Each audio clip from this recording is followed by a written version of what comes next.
Поврзувањето помеѓу странските и домашните компании носи придобивки за двете страни и секако е од интерес и за самата држава. Бенефитот од ваквото партнерство се огледа во повеќе сегменти и полиња. Најпрво, користењето на услуги и репроматеријали од македонските компании во споредба со увозот на истите од странски држави. Значи директно намалување на трошоците за производство и зголемување на додадената вредност на производите кои се произведуваат во Македонија. На тој начин директно се намалуваат трошоците за транспорт од подалечните земји и секако се одбегнуваат трошоците за царина во нашата земја.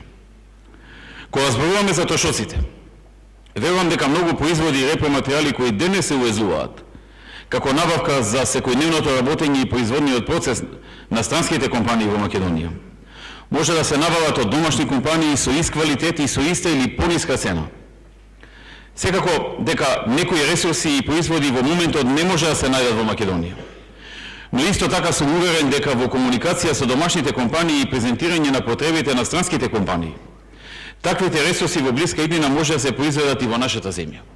Потребна е комуникација и потребна е волја за соработка и контакти.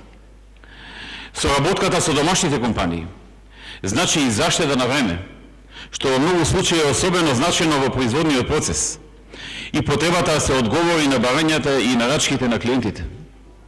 На овој начин со користење производи и репроматеријали од Македонија се заштедува време кое би се потрошило на транспорт на стоки од странските земји и особено значено би се скратило сето она време потребно за царински и административни процедури за влез и увоз на странските производи во Македонија. Почитувани присутни, има многу причини зошто е потребно да се воспостават поблиски релации и бизнис партнерства меѓу странските и домашните компании. Но сепак првиот чекор е да се воспостави комуникација и да се слушнат потребите и барањата на странските компании. И секако, да се презентираат можностите и понудата на македонските компании. Токму затоа верувам дека на денешните средби ќе се инициираат многу такви контакти, кои во иднина ќе прераснат во вистинска бизнис соработка. Република Македонија и понатаму ќе биде домакин кој ќе го помага и поддржува овој процес. Ние како влада и понатаму ќе останеме доследни на нашите заложби за отвореност кон бизнис заедницата и поддршка во секоја смисла. Нашата мисија и понатаму останува иста. Водењето бизнис во Македонија да биде лесен, да биде брзорастички и профитабилен процес. Верувам дека во такви околности свој напредок и развој ќе има секоја компанија која работи и обстојува во нашата земја. Во оваа насока вашиот успех е и наш успех.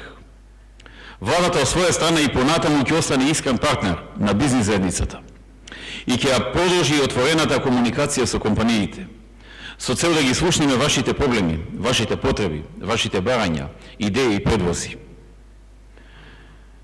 Во изминатиот период во повеќе наврати неофицијално големите глобални крупни корпорации кои што дојдоа во Македонија во последните 5-6 години ни укажуваа дека се изненадени од нискиот степен на заинтересираност на домашните компании во смисла на соработка за доставување на делови, доставување на сировини, на материјали, на одржување или на било какви други стоки и услуги.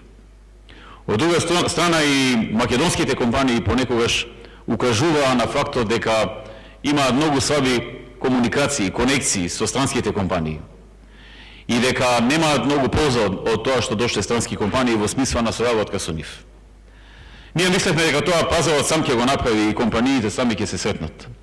Меѓутоа, с обзир дека тоа не се одвива со доволна динамика и со посакуваниот интензитет. Од тие причини го свикавме овој состанок денеска, а можно е во иднина да ангажираме и меѓународна консултантска куќа, која што подолгорочно ќе работи на подобрување на оваа ситуација во овој дел.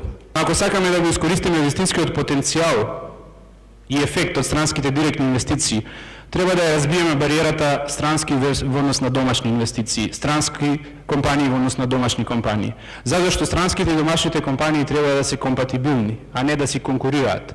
Затоа што странските компании можат да помогнат домашните компании да реализираат повисок технолошки потенцијал, да го зголемат нивото на технолошки развој и преку така наречените спиловер ефекти, преносни ефекти, да се подигне општото ниво на технолошки развој во Република Македонија, да се подигне капацитетот на работната сила, знаењето на вработените, да се подигне квалитетот на организирање на работењето, почнувајќи од почетниот процес па се преку маркетингот и продажбата. Сакав да потенцирам дека мерките со кои што владата го помага овој процес се повеќе кратни. Пред се во делот на амбиентот за работа, верувам дека домашните компании на најдобар начин го искористија фактот дека од 1 јануари 2009 година во Република Македонија нема данок на добивка, освен ако таа се распредели во дивиденда. Сите компании што ги реинвестираат средствата или ги задржуваат за подоцна да ги реинвестираат, не плаќаат никаков данок на добивка и тоа е привилегија што домашните компании ја имаат во Република Македонија и ја нема во ниту една друга европска држава. Второ, на располагање на домашните компании што сакаат да се надградат, да купат нов алат, опрема и слично, им стојат на располагање вкупно 350 милиони евра од средствата што ги обезбедивме од Европската инвестицијска банка со субвенционирана камата од 5,5%, значи од буџетот ја субвенционираме каматата за да вие, стопанствениците, домашните компании, можете со помали трошоци да ги добиете тие средства и да ги инвестирате во набавка на нов алат, нова опрема и се она што ви е потребно, вклучително и тренинг на работната сила, за да може да се зголеми нивото на технолошки развој и да се интегрирате во производствениот процес на глобалните компании или директно да извезувате. Треба да дојдеме до фазата да домашните компании ги воведат на исто ниво технологиите што ги користат најнапредните странски компании кај нас, да се пренесе менаџерското знаење на еднакво ниво, како кај странските компании да дојде кај нас и постепено во последната фаза веќе истражувањето и развојот, значи оние R&D оддели што постојат во големите светски компании, постепено да се пренесуваат во Република Македонија и постепено домашните компании да дојдат на тоа ниво. Тоа веројатно е нешто што ќе се случува во наредните 20 години, доколку успееме да се поставиме правилно. Но патот мора да го изводиме. Јас би сакал исто да имаме сега економија, да имаме држава, каде што ќе имаме центри за истражување и развој, каде што просечната плата ќе биде 5000 евра нето за секој вработен, но треба да се дојде до таму. Но за да дојдете, мора да го почнете патот.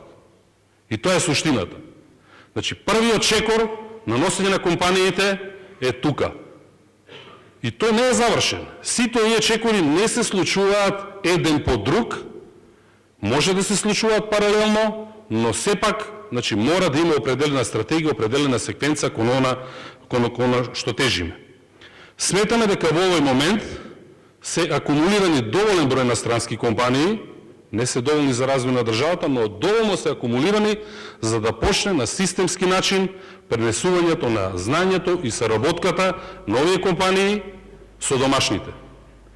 Едно од основните мерила за конкурентност на една економија, кажете го тоа држава, кажете го тоа компанија, кажете го тоа конкурентност на индивидуалец, секој е во извозот или споредбата на светскиот пазар. Најтешко е да извезувате. Јас сум бил во ситуација каде што сум бил директор на фонд, каде што сме се обидували да извезуваме во странски држави, многу е тешко. Многу е тешко, многу е комплицирано.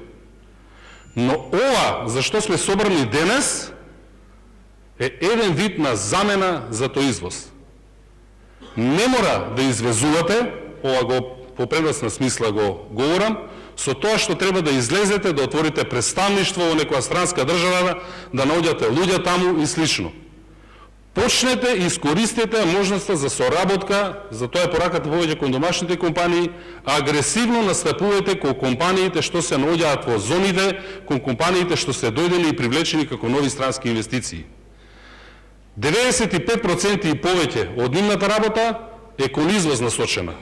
Доколку вие успеете да станете нивни добавувачи, значи да ги исполните тие стандарди, тоа е како 80-90% да сте стигнале на патот да станете глобална компанија. Бидејќи сите овие поголем дел од нив се глобални компании. И ако сте нивен добавувач, стегнувате референца за понатаму да извезувате на други пазари. Спасот на македонската индустрија или иднината на македонската индустрија е во извозот. Ова е дел во таа насока, чекор во вистинската насока. Нашата цел кај овие компании не беше да создаваме економски острова, значи кај странските компании или кај зоните, туку зони и компании кои што се целосно интегрирани во македонското стопанство. Ние се залагаме за економски раст како заедничка наша цел, но и за економија која ќе создава придобивки за општеството во целина. Економскиот раст не значи ништо и нема да постигнеме апсолутно ништо ако обичниот човек не ги почувствува придобивките. Тоа е, се надам, наша заедничка цел.